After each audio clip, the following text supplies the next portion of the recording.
All right, so today we're going to dig into the life of one man, but his story, well, it really tells you a lot about the hardship and the sheer grit of an entire era.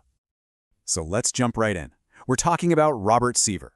His life back in colonial Massachusetts was this constant, incredible battle between building things up and having them torn right back down. And our story kicks off way back in 1702. You got to picture the Massachusetts Bay Colony.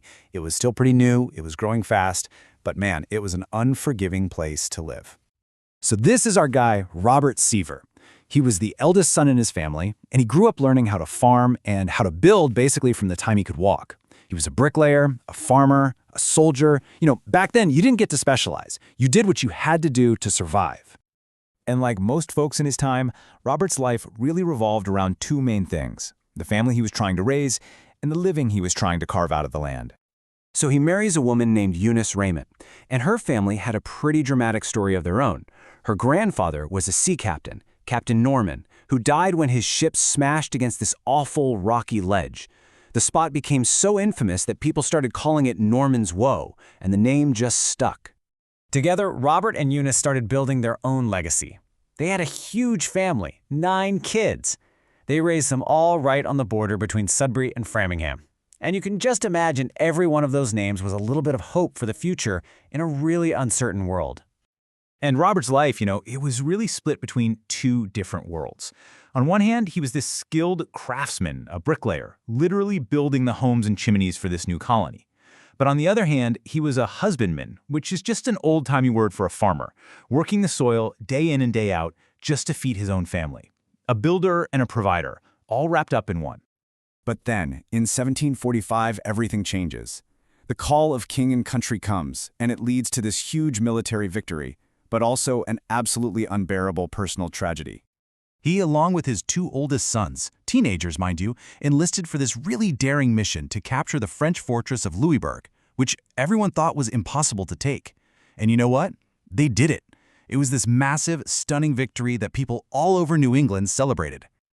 But for Robert Seaver, that victory must have felt completely hollow. The records aren't totally clear if it was Joseph or Benjamin, but we know he came home from that celebrated battle without one of his boys. You'd think that would be enough tragedy for one person to endure. But no, just 3 years later, fate delivers another absolutely crushing blow, one that would test the very limits of his strength. Back home in Sudbury, a fire. It just ripped through Robert's house and destroyed everything the family owned. Their furniture, their belongings, any money they had. Everything just gone. And this is where it gets really gut-wrenching. He writes this petition to the government asking for help. But he doesn't just talk about the fire. He links these 2 horrible tragedies together, reminding the court of the son he lost in the war. He writes, one of them is there still. It's just a heartbreaking way of saying, don't forget the sacrifice I've already made for you. So how did the government respond? Well, this number tells you everything about how harsh things were back then. For his service, for the loss of his son, and for the complete destruction of his home, they gave him £3 and 15 shillings. It was barely anything. A token, really, for a lifetime of work that had just turned to ash.